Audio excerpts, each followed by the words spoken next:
Warning, this video contains extremely disturbing and graphic themes that are intended for mature audiences only.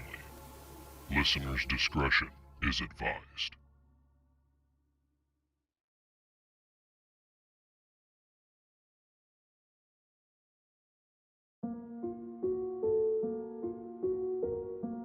Mike didn't look at me while we fucked. I could have been anyone, anything. Afterwards, I dressed, quiet and quick. He was perched on the corner of the bed, smoking and staring at the floor. I watched the way his spine moved when he stretched, the way he chewed the tiny strip of skin away from his finger. Should I ask? No, not again. But did you wanna? Mike stood up and walked out of the room. The bathroom door clicked shut.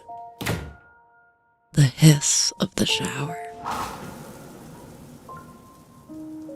Perhaps he didn't hear me.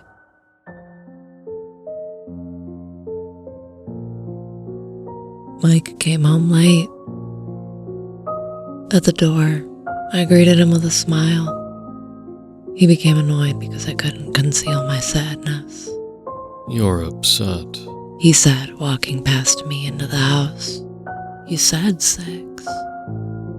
Maybe. Why does it matter, Sarah? He said, talking to the stairs. I looked to the kitchen. Dinner was cooked, but it had already gone cold. I don't know. He frowned. Okay. Then he went upstairs. A door slammed somewhere in the house. I curled up somewhere on the sofa underneath a blanket. Why did he smell like that?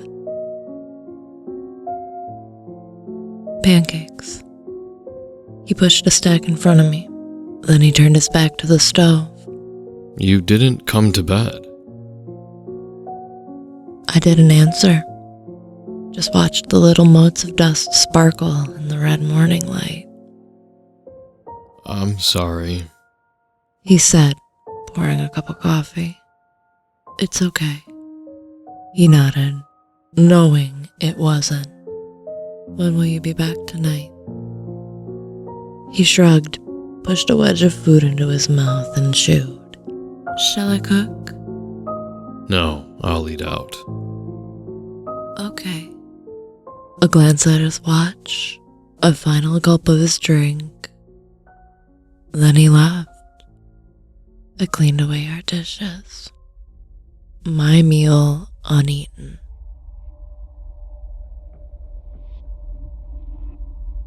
It was dark when he returned. I heard the car rumble up the driveway, then sigh when he cut the engine. The front door opened, then slammed. Mike's footsteps sounded clumsy and uneven. Drunk. I shook my head and rolled over so my back faced the bedroom door. I took in a deep breath and listened, hoping his footsteps would stop and he'd pass out on the sofa rather than take it to the stairs. More footsteps, a low grunt, and the sound of something being dragged. I sat up and turned on the bedside lamp. More strange noises from downstairs. Mike? Silence. I threw off the covers, approached the door, and grabbed the handle. Sarah. I froze. Yes? Don't come down.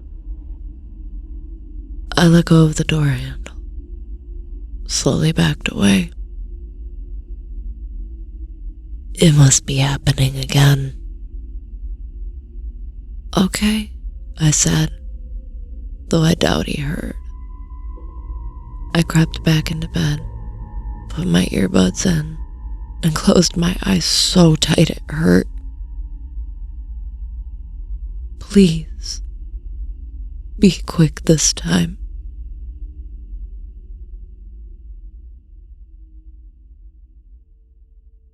In the morning, I could see where he'd cleaned the dirt from the hallway carpet. With some bleach, I managed to work out the more stubborn stains. I was at least grateful he hadn't kept it in the house. Must have had it off before sunrise to rebury it. I didn't see him all day. I didn't mind.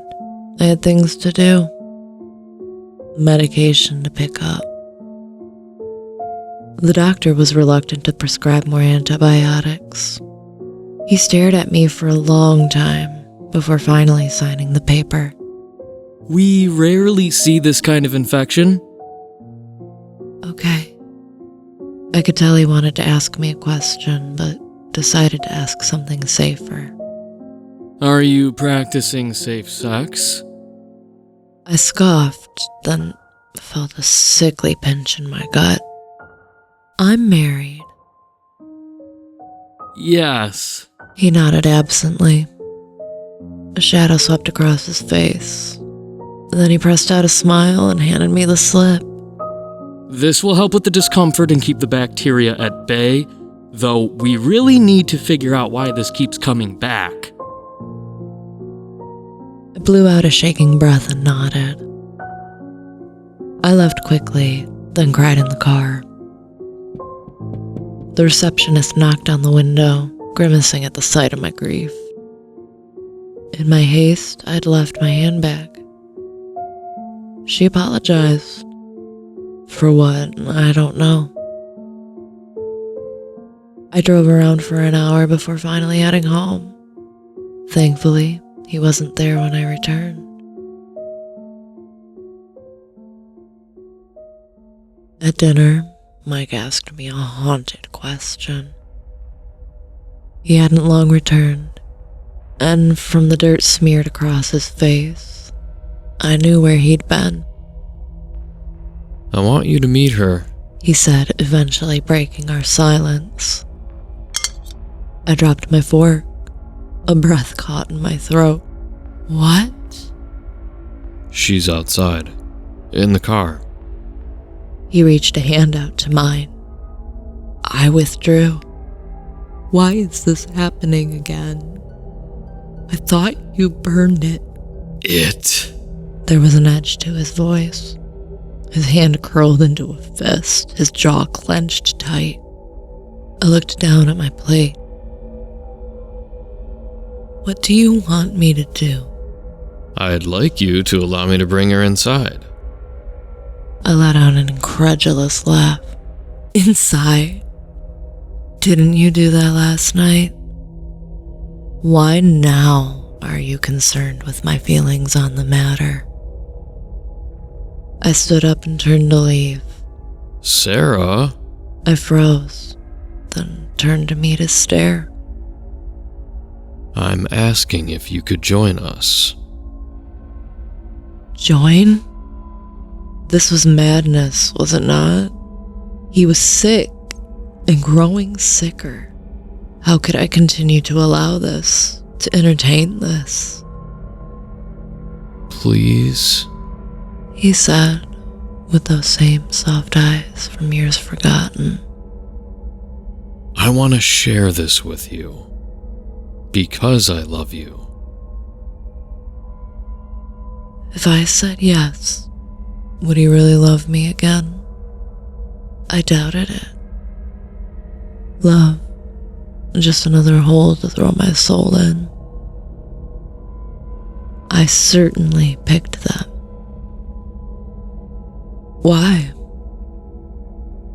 Why was I not enough? Maybe she was skinnier than me, had fuller lips or perkier tits.